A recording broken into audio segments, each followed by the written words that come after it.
At 3 a.m., a billionaire wanders through his mansion, unaware he is about to uncover a truth so desperate, it could break the heart of anyone who hears it. It is there, in the middle of his dark and silent kitchen, that he finds what he never expected to. His maid's teenage daughter, secretly washing dishes with trembling hands, raw skin, and eyes full of fear. Something is terribly wrong, and Arthur Coleman, a man who made his fortune reading people, knows instantly that this is not the simple act of a girl helping her mother. It is a warning, a sacrifice, a secret she is desperate to protect. Arthur Coleman had built an empire by recognizing patterns, predicting problems, staying 2 steps ahead of a world full of storms. Tonight, in his echoing mansion, silence was the loudest storm he'd ever heard. His insomnia drove him out of the study once again. The Roman history book he tried to read still clutched in his hand, untouched. No music, no meditation, no strategy could shut down the machine of his mind. Then he heard it, a small, delicate sound,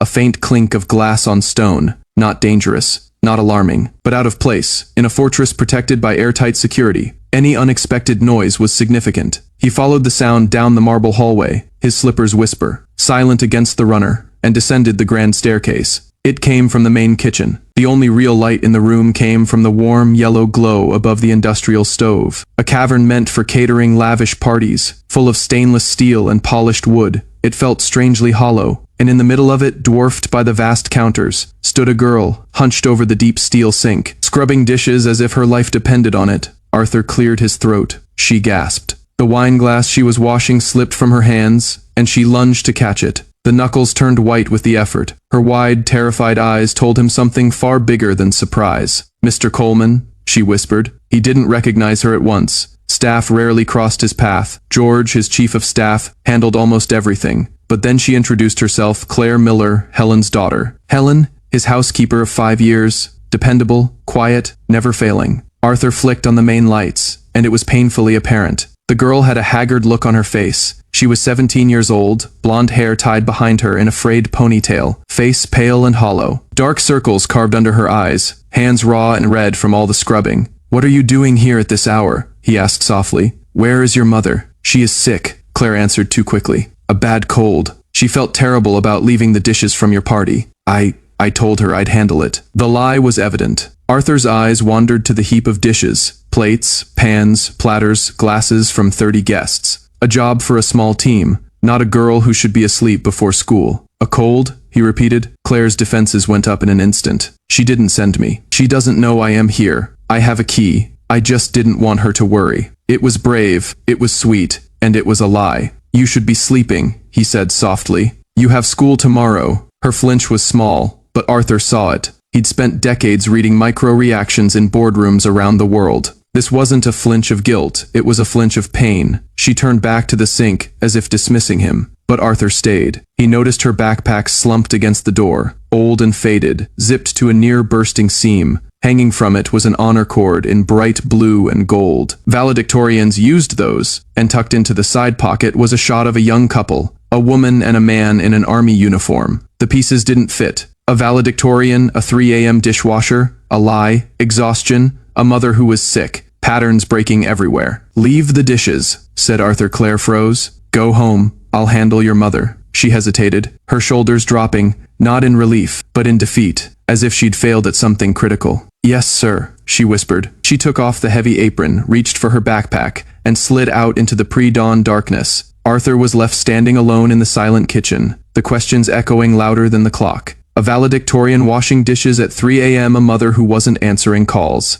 A girl trying to hide a truth too big for her to carry alone. At 7 a.m., after a sleepless night, Arthur called George. "I need answers," he said. "Everything about Helen Miller and her daughter." By late afternoon, George entered the study with a manila folder, his face uncharacteristically shaken. "Claire Miller, 17, valedictorian of Northwood High School, 4.0 GPA, full scholarship to Georgetown University, U.S. presidential scholar, one of only 160 in the country." And then the line that surprised Arthur: "She has not been to school for 25 days. She has lost her scholarship. The school is obliged to report her truancy. Her future is crumbling." But why? Helen Miller wasn't fighting a cold. She was fighting something much worse. Severe, aggressive lupus. Insurance denies treatments. Medications that cost $900 a month out of pocket. Claire wasn't washing dishes for her mother. She was trying to save her. A cold knot had tightened in Arthur's chest. Helen, his faithful housekeeper, had lost her second job at a dry cleaner because she'd missed too many days. Not from carelessness, but because her body was failing her. This job, the one she still struggled to keep for him, was the only lifeline she and her daughter had left. Even their phone had been disconnected to save money. $900 a month. For Arthur, it was nothing. Less than the rounding error on a weekly spreadsheet. For them, it was the cost of survival. And Claire knew that. She had been skipping school not out of rebellion, but out of necessity. What has she been doing instead? Arthur asked. George cleared his throat. Working, sir. As far as I can tell, she's been secretly covering her mother's shifts. Unpaid, cleaning your house at odd hours, trying to keep Helen from losing her job and her insurance. Arthur sprang to his feet. Sorrow merging with indignation, he paced to the window, stared blindly at the manicured lawn outside. Something tugged at his memory. The soldier, he whispered, the photo in her backpack. George slid the final page across the desk. A grainy black and white military record. Captain Robert Miller, Claire's grandfather, Helen's father, 101st Airborne, 2 tours, highly decorated, passed away in 2010. Arthur blinked. The name hit him like a physical blow. Baker Company, he whispered. He turned to a framed photo on his bookshelf, a picture he rarely allowed himself to look at. A group of young men in fatigues, smiling despite the mud and heat of a foreign jungle. His voice cracked. My brother, my older brother, Thomas. He served in Baker Company. Arthur swallowed hard. He never came home. He turned back to George, his eyes no longer tired, but afire with a purpose. This isn't an employee situation, he said. This is family, sir. George breathed. Get me their address, and find out where Claire is right now. The address led him to a rundown apartment complex in a neighborhood he hadn't stepped foot in since he was a young man. He left the rolls at home and took a plain sedan. Tonight wasn't about wealth, it was about humility. The building reeked of boiling cabbage, mildew, and stale carpet. He went up 3 flights of cracked concrete, then knocked on door 3B. He heard shuffling, labored, painful. The door opened a crack, held by a chain. An eye appeared. Helen, Arthur said quietly. The door slammed shut. He waited. In a moment, the chain rattled. The door opened fully. The woman standing before him looked nothing like the capable housekeeper he knew. Her face was gray and hollow, her hands swollen, her back bent, her weight leaned heavily on a metal walker. She looked 20 years older than she truly was, devoured by pain. Mr. Coleman, she gasped, shame flooding her voice. I was going to call, Helen, Arthur said gently. I came to see you. He stepped inside. The small apartment was clean, yet colder than the air outside on this night. A small electric heater buzzed weakly in the corner. I saw Claire last night, he said quietly. Helen's face crumpled. She collapsed onto the worn couch and covered her face. Oh God, she wept. She promised she wouldn't go. I told her not to. I can still work. I just need a few days. Helen, why didn't you tell me you were sick? And say what? She whispered through tears. That I can't do my job, that you should fire me. This job is all we have. The insurance, it pays for basic doctor visits. It's everything. The scholarship, Arthur said. Helen's head snapped up. Horror washed over her face. The presidential scholarship, he went on. The White House letter. Helen made a noise so raw, it was barely human. It was absolute despair. I found the letter in the trash, she cried. In the trash? I asked her why, and she just looked at me and said, What's a scholarship, Mom? Does it pay for your medicine? Does it keep the lights on? She clutched her hair, the swollen fingers trembling. She is throwing it all away, Helen sobbed. Her whole beautiful future. For me, for $900? Something inside Arthur broke. This was not poverty. This was the brutality of impossible choices. A child sacrificing her future for her mother's life. Where is she, Helen? He asked softly. Where is Claire now? Helen looked away, ashamed. She got a job, a night shift, so she can be home during the day, in case I fall. It is at the Evening Star Diner. Arthur squeezed her shoulder. Stay here, lock the door. I'll be back. The Evening Star Diner was loud and greasy, buzzing with neon signs and clattering dishes. Arthur took a corner booth and ordered coffee, trying to blend into a world that felt completely foreign,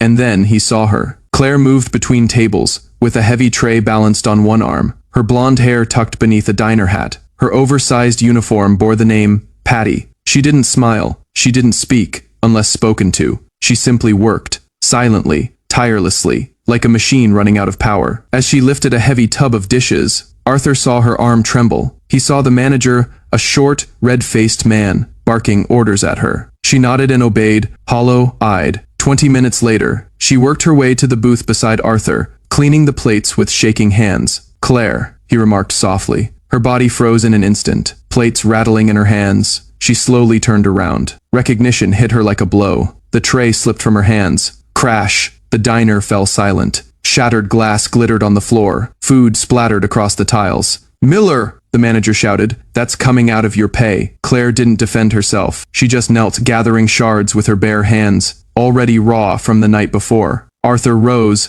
"That's enough." His voice wasn't loud. It didn't need to be. Authority radiated from him like a force field. He stepped between Mitch and Claire, towering over the small man. "This is my employee," Arthur said coldly. "And she is a child. A sick, exhausted child." He put 3 crisp $100 bills on the counter. "That covers the damage. And my coffee." Mitch snatched the money, shocked, dumb. Arthur squatted down beside Claire. Tears streaked her cheeks. Her hands were shaking as she tried to scoop up broken glass. "Claire," he said softly, "get up. You're leaving." "I can't," she whispered. "My shift. Your shift is over." He held out his hand, a steady hand, the kind that had signed billion-dollar contracts, but was now reaching out to a broken teenager. After a moment, she took it. He guided her out of the diner, protecting her from every staring eye. She sat stiffly, silent, ashamed in the car. The clock blinked 5 p.m. Her dirty hands were clasped tightly in her lap. "Your hands," Arthur muttered. "Are they cut?" She opened her palm, and a thin line of blood traced across it. Arthur pulled over beneath a soft streetlight. Without a word, he opened the glove compartment and retrieved a neat black first aid kit. "This will sting," he said. "What are you doing?" He didn't say a word. He cleaned the wound with the same precision he used to build his empire. "My brother Thomas used to say," Arthur murmured, wrapping the bandage. "A little sting now saves a lot of pain later." Claire watched him work, startled by the gentleness in his movements. He didn't hurry. He didn't flinch. He merely bandaged her hand with the silent precision of someone who had shouldered too much responsibility for too long. This was Arthur Coleman, a man whose decisions moved markets, whose signature could shift entire industries. And here he was, in a parked sedan, tending to her like a father would. The absurdity of it, the humanity of it, it cut straight through her shame. A single tear slipped down her cheek, then another. Arthur finished the bandage and handed her a neatly folded handkerchief from his coat pocket, without looking directly into her face. "For your face," he spoke softly. He put the car in drive and pulled away from the curb. Claire wiped her cheeks, her voice barely audible. "Thank you." "You're welcome," he replied. They drove a few blocks in silence before Arthur spoke again. "Georgetown." Claire straightened. "Sir, that was the plan, wasn't it? Georgetown University." She stared down at the handkerchief. I like history and government. I thought, maybe I could work for the State Department someday." "You wanted to serve," he said. It wasn't a question. "Yes." "A noble goal," Arthur murmured. "A difficult one to reach if you aren't actually in school." The shame descended again in a sharp rush. "You don't understand." "Then make me understand, Claire," he said calmly. "I see a presidential scholar, the valedictorian of her class, with a full ride to one of the finest universities in the country, and you threw it all away." "I didn't throw it away," she burst out. Her voice cracked under the weight of everything she'd been holding in. "I didn't.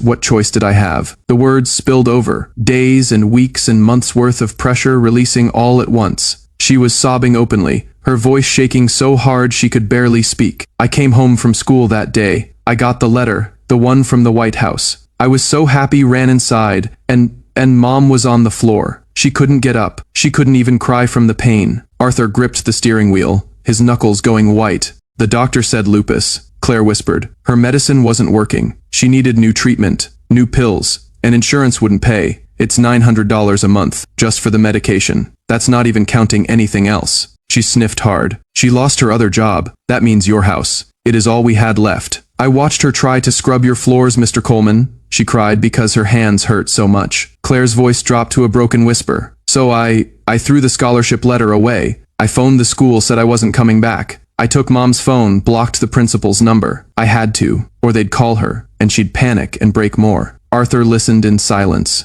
"And I started working," Claire said. "I covered her shifts at your house for free, so George wouldn't know, and I got the night shift at the diner. $11 an hour. I almost had enough saved. I just needed one more week." Her confession hollowed her out. She leaned her head against the window, staring into the darkness. "I hate it," she whispered. "I hate the diner. I hate lying. I hate what my life has become. But I love my mom. I couldn't sit in history class writing papers while she is disappearing. What is a scholarship if I lose her?" Arthur had nothing to say. Shame and anger stirred silently inside him, but not at Claire, at a world that would put a child in a position to make a decision no child its age should ever have to make. He pulled up to her apartment building. This time, Claire led the way upstairs. Her shoulders slumped, defeated. Helen sat inside on the couch, draped in a thin blanket. There was a flash of fear in her eyes as she took in the dirty diner uniform. "Claire, baby, are you hurt?" Helen cried, attempting to stand and finding her legs failing her. When she saw Arthur standing behind her daughter, shame replaced the fear, and her whole body sagged. "Mr. Coleman, I don't know what to say." "She has been working nights," Arthur said quietly, "to pay for your medicine, the medicine you didn't tell me about." The words struck like a blow. Helen glanced at Claire, and Claire looked away. "You told him?" Helen whispered. He saw me, Mom, at the diner. I broke everything. I'm so sorry. I'm so sorry." Claire fell into her mother's lap, weeping. Helen wrapped aching arms around her daughter. "Please," Helen implored Arthur. "Please don't punish her. It is my fault. All of it. I got sick. I can't work. Please don't call the police. Please don't hurt my daughter." Arthur felt something tighten in his chest. Not anger. Something older. Deeper. The ghost of grief he'd carried since his childhood hurt her. His voice softened. "Helen, I'm not here to hurt either of you. I'm here because you're hurting each other." Helen blinked, confused. "You are letting Claire destroy her future," Arthur said in a low voice. "And Claire is letting her health collapse. All because neither of you will ask for help." "Help," Helen whispered, as though the word was foreign. "From who helps people like us?" "I do," Arthur said matter-of-factly. He sank into the apartment's single armchair. For the first time that night, he didn't look like a billionaire. He looked like an old man with a burden. He was finally ready to set down. "This is what's going to happen," he said, his tone flattening into pure authority. "Tomorrow morning at 9, a car will arrive to take you to the Cleveland Clinic. You'll meet with Dr. Harris, the best lupus specialist in the country. He's an old friend. Everything is covered." Helen shook her head. I can't. The cost." "You will not discuss cost," Arthur said firmly. "You will discuss your health." He turned to Claire. "George will meet you at Northwood High at 5 a.m. He'll handle your principal. Your record will be fixed. You will take your exams, you will graduate. But the scholarship," Claire whispered. "I missed the deadline. It's gone." Arthur allowed himself a thin smile. "Deadlines," he said, "are often suggestions for people without persuasion. George is very persuasive." Claire stared at him. "You will go to Georgetown," he said. "That is final." The room fell silent. Helen's voice finally broke through. "Why, Mr. Coleman? Why would you do all this? It's too much." Arthur leaned forward, his eyes with exhaustion, but also truth. "It is not charity," he said. "It is a debt." He told them of Tommy, his brother, of the letters Captain Robert Miller had written after Tommy died, which at the time had held Arthur's mother together when grief threatened to destroy her. Letters that saved their family. "Your father," Arthur said, voice trembling, "saved us now. Let me save his." He looked at Helen and Claire as if seeing them anew. "He left no one behind," Arthur said softly, "and I intend to honor that." He stood, walked to the door, and turned back. "A car will arrive at 9, he repeated. "Utilities will be restored. Food deliveries arranged. You cannot heal or study if you are cold and hungry." He stepped out into the hallway and closed the door behind him. Inside, neither mother nor daughter moved for a long moment. Then Helen exhaled, a long, shaking breath of disbelief. "Mom," Claire whispered, trembling. "Is this real?" Helen looked around their worn apartment, as if seeing it for the first time. Helen stared at the shut-off notices on the table, and the filthy diner uniform draped over the chair. Then she looked down at the 5-year-old photograph in her shaking hand. Her voice cracked as she whispered, "I think so, baby. I think your grandfather just saved us." The next fortnight was like a quiet miracle, an invisible, perfectly synchronized crew rebuilding a life, piece by piece, at exactly 5 a.m. Claire, she nervous, met George Shaw at Northwood High. Shaw, smartly dressed in a well-pressed suit and exuding calm authority, took care of everything. Mrs. DeWitt, the principal, was hurrying down the hall the moment she saw Claire. "Claire, oh my dear, we were so worried." "It was a family medical emergency," George said smoothly, handing her a thick folder. "Claire has been her mother's primary caregiver. Here are the documents from the Cleveland Clinic." The moment she read the paperwork, Mrs. DeWitt's stern expression melted. Sympathy replaced frustration. "Oh, sweetheart, why didn't you tell us?" she whispered. I didn't know how," Claire whispered. "It's okay," said George reassuringly. "Let's just schedule her final exams." And they did. Meanwhile, a separate car arrived for Helen. Terrified but determined, she was whisked off to the Cleveland Clinic, where nurses were waiting to address her by name, Dr. Harris. A warm and steady presence sat with her well over an hour. We're going to make this better, he told her. Your only job now is to rest. For the first time in a year, Helen Miller slept without fear or pain. The power flickered on in the apartment, and immediately the heater groaned to life. There came a grocery delivery, fresh foods, fruits, warm bread, things they had not seen in months. Claire opened her textbooks. She studied, she caught up on assignments, and for the first time in weeks, the words on the page no longer felt like ghosts of a lost future, but a roadmap back to it. Graduation day arrived hot and bright. The high school football field was filled with row after row of folded chairs. Claire sat on the stage wearing her blue cap and gown, the gold honor cord. Hers was draped around her neck. She scanned the crowd. In the third row, she found them. Her mother sat in a wheelchair, but she no longer looked like the fragile shadow Arthur had seen in the apartment. The swelling was down, her hair done neatly, her eyes shining with fierce pride. Beside her sat Arthur in a simple gray suit, looking nothing like a billionaire. He looked like family. When Claire caught his eye, he didn't smile. He merely nodded, a silent message. Your day. When her name was called, valedictorian, Claire Miller, the applause rolled like thunder. Claire stepped to the podium and unfolded her speech. Then she looked at her mother and at Arthur. She folded the paper again, slowly, and set it aside. Good morning, she started off in a clear, steady voice. I wrote a speech about the future, but I don't want to talk about that. She grasped the podium. I want to talk about what happens when you can't see a future. About kindness. We think history is made by important people. Presidents, leaders, billionaires. She glanced briefly at Arthur. But history is also shaped by small choices. By ordinary people doing the right thing when no one's watching. She hesitated, feeling her mother's gaze upon her. By a soldier who writes letters to a grieving mother he never met. By a mother who sacrifices everything to protect her child. And by someone who sees a person falling, and instead of walking by, stops, reaches out a hand, and lifts them up. Tears welled up in her eyes. My future. It isn't mine alone. It was paid for. By my grandfather, 50 years ago. By my mother, who fought through pain to keep me safe. And by someone who understands that no one should ever be left behind. She took a deep breath. So, to my class, congratulations. We did it. But don't just go out and be successful. Go out and be kind. That is how you change the world. Silence. Then applause exploded across the field. People stood. Mrs. DeWitt sobbed. Helen cried openly. Arthur patted her shoulder gently, blinking back his own tears. A month later, Helen was back, still not cured, just in remission. The right medications and proper care had given her life back. She met Arthur in his library, sitting straighter, breathing easier. Arthur, she said softly. He had insisted she call him by his first name. I can't thank you. But I can't be a charity case. I need to work. To do something. Arthur smiled softly. This was what he had been waiting for. You're absolutely right, which is why I have a job for you. He gestured to several labeled file boxes on his desk. My mother started something years ago, the Baker Company Fund. Small grants for the children and grandchildren of veterans. A bit of help for books, a down payment, tuition, a little kindness, she called it. He sighed. After she passed, I let the fund go dormant. I was busy building empires. I forgot. He leaned toward her. I've restarted the fund properly this time, but it needs a director, someone who knows sacrifice, who knows what it means to be proud and still in need. Someone who understands the weight of asking for help. Helen's eyes widened incredulously. Me, but I am just a housekeeper.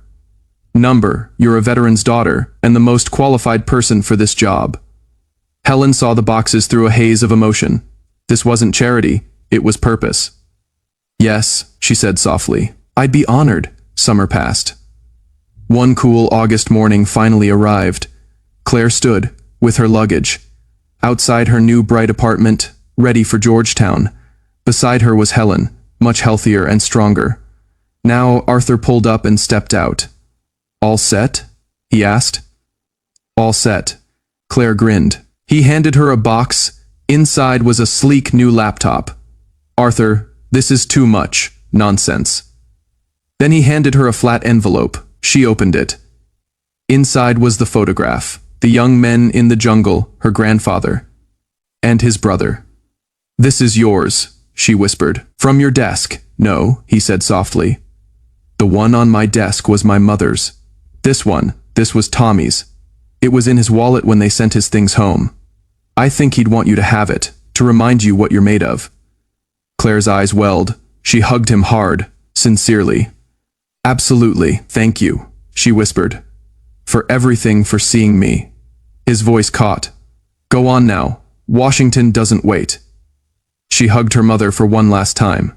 Then she climbed into the taxi. As it pulled away, she saw her mother healthy, smiling, and Arthur resting an arm gently around Helen's shoulders.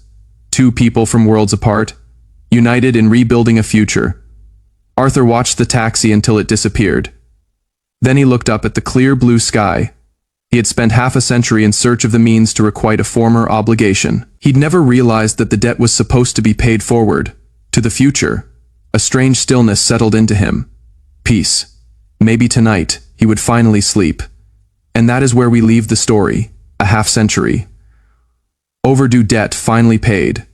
I hope that tale of small acts of kindness echoing across generations gave you something to reflect on. Let me know what you were doing while listening, winding down for the night or starting your day with a warm cup of tea.